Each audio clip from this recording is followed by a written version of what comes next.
In the winter of 1218, a caravan of several hundred merchants crossed the steppe toward a city called Otrar, carrying silk and silver and a letter from the most dangerous man alive. The letter was polite. It proposed trade. Within 3 years, the empire that received it would be gone, its cities burned to bare earth, its people scattered, its name so thoroughly erased that most of the world has never heard of it. This is the story of the Khwarezmian Empire, the largest Muslim state of its age, and how a single diplomatic blunder triggered the deadliest war in human history. The story begins not with a king, but with a slave. Around 1077, a Turkic military slave named Enushtagin Garchai received an appointment that would reshape Central Asia for the next century and a half. The Seljuq Sultan Malik Shah, who ruled an empire stretching from Anatolia to Afghanistan, needed a loyal man to govern a remote but strategically vital province along the lower Amu Darya, the ancient land of Khwarezm. Enushtagin, a former cupbearer who had proven himself in battle against the Ghaznavids, got the job. Khwarezm itself was no backwater. For centuries, this irrigated oasis in the desert between the Aral Sea and the Karakum had been a crossroads of trade, a place where caravans from China met merchants from Baghdad, where Turkic horsemen mingled with Persian scholars. The region's capital, Gurganj, known today as Konya Urgench in northern Turkmenistan, sat at the junction of routes that fed the entire Silk Road network.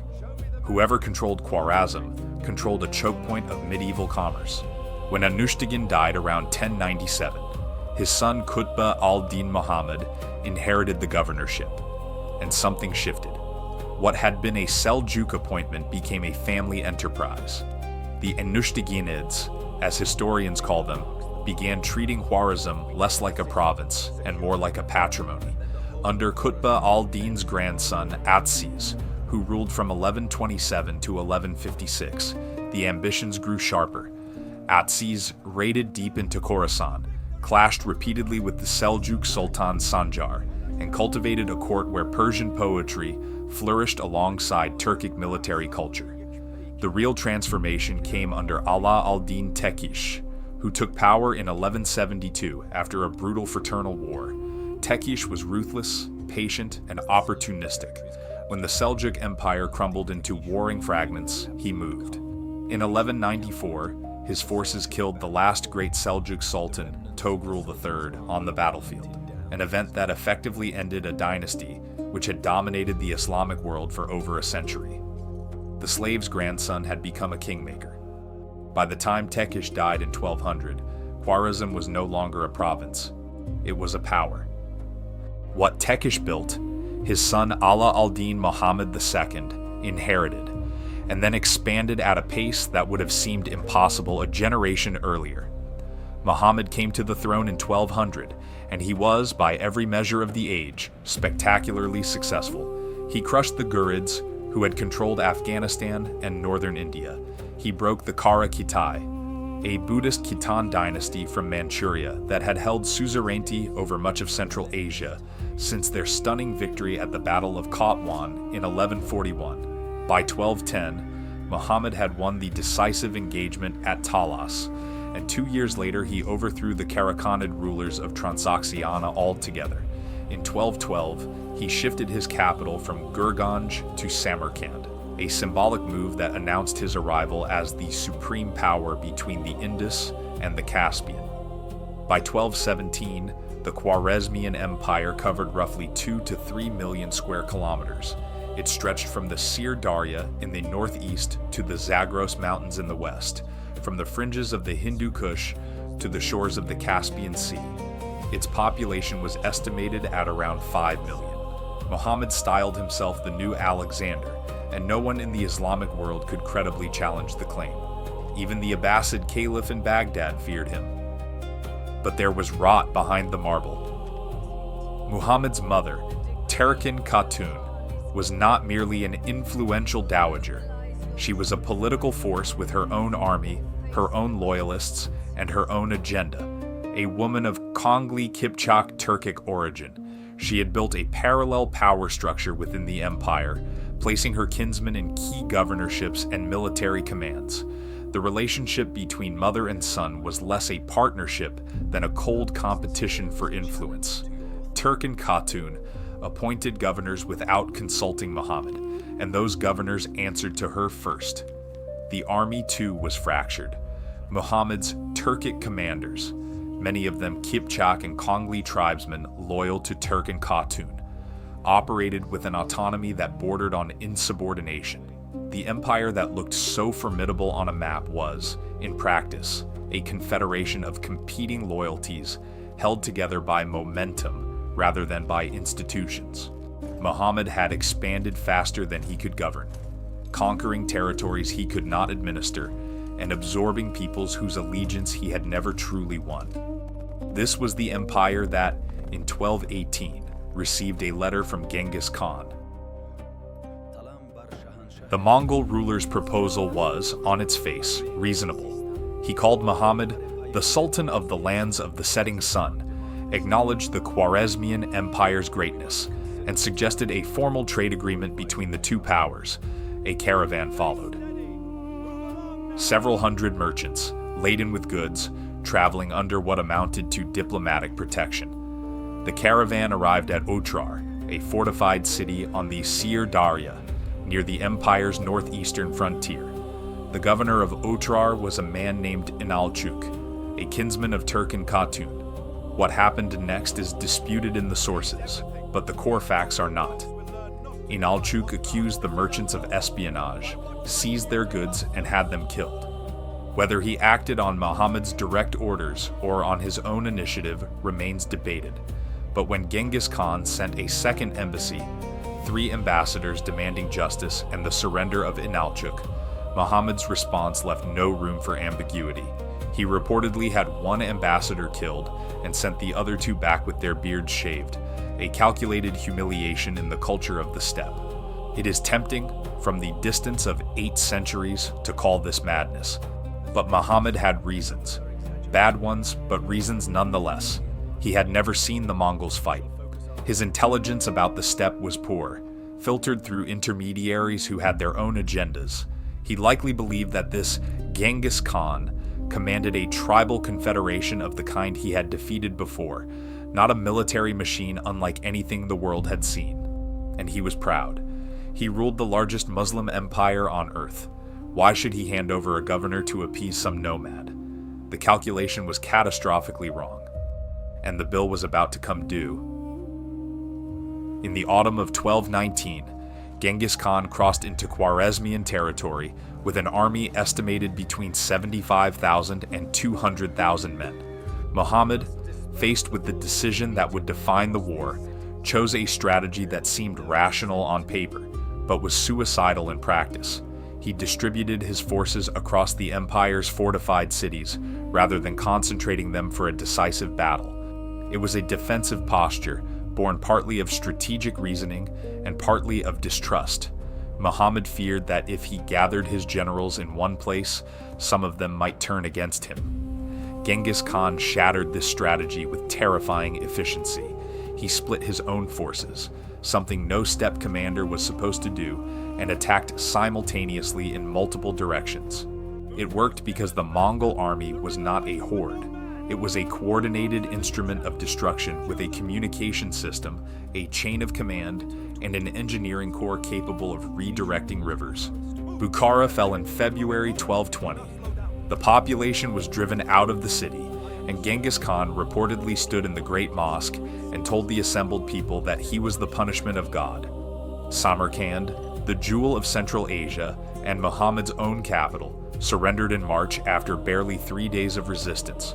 Otrar, the city where the catastrophe began, held out longer, nearly 6 months, but fell in April.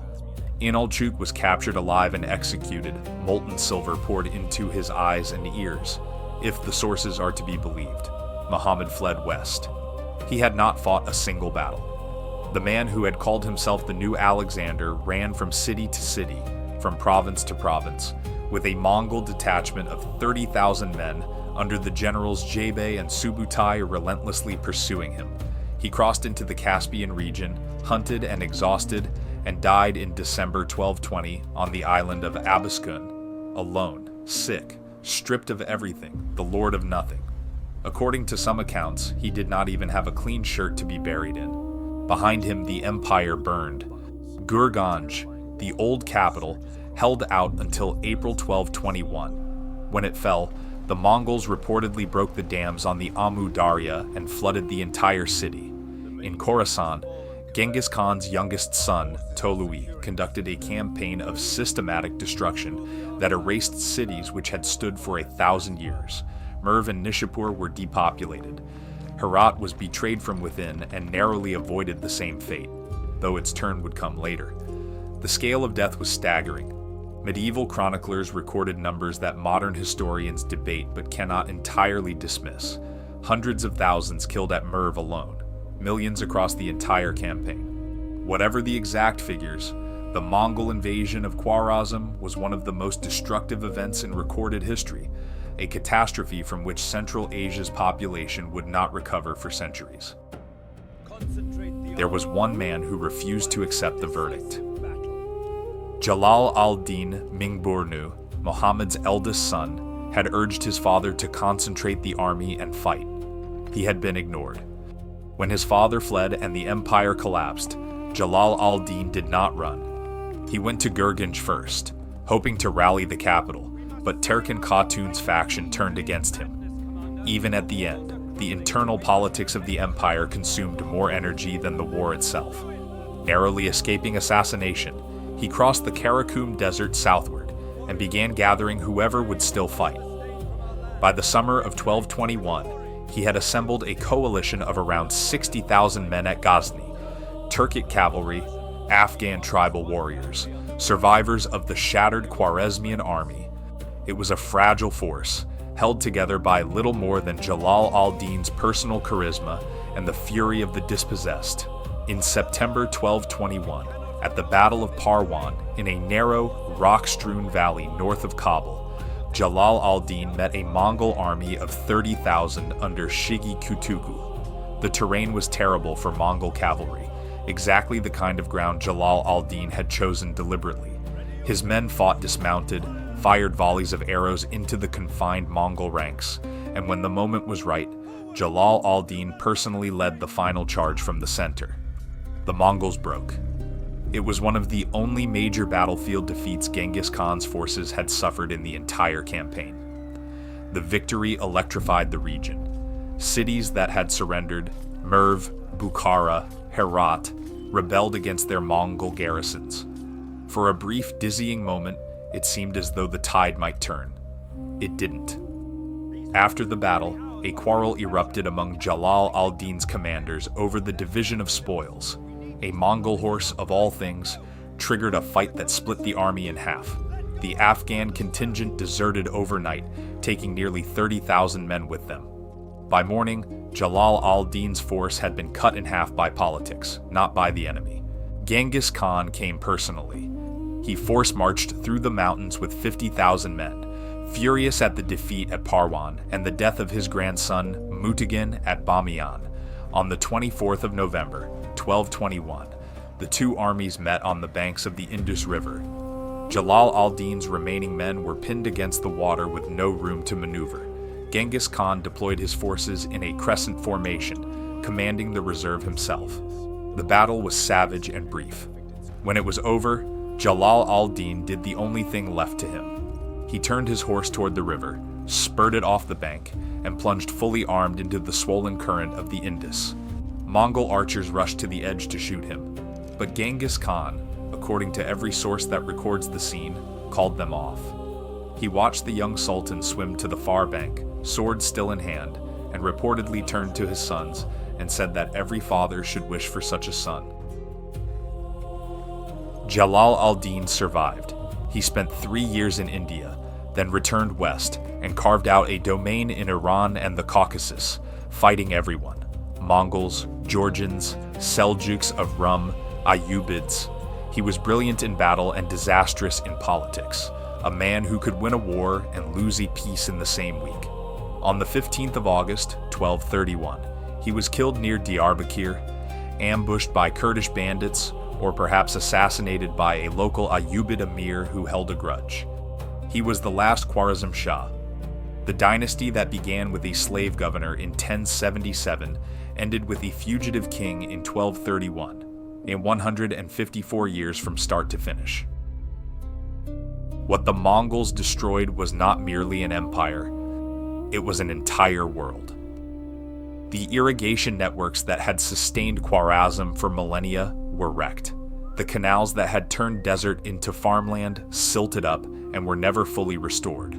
Cities that had been centers of learning and trade, Gurganj, Merv, Nishapur, were reduced to ruins that would not be meaningfully rebuilt for generations, if ever. The population of the region, estimated at around 5 million before the invasion, would not return to pre-Mongol levels for nearly 4 centuries. Today, if you travel to Konya Urgench in Turkmenistan, you can still see the minaret of Kutlug Timur, the mausoleum of Tekish, fragments of a grandeur that once rivaled anything in Cairo or Baghdad. But the city itself is a ghost, a UNESCO World Heritage Site, visited by a handful of tourists, surrounded by cotton fields and silence.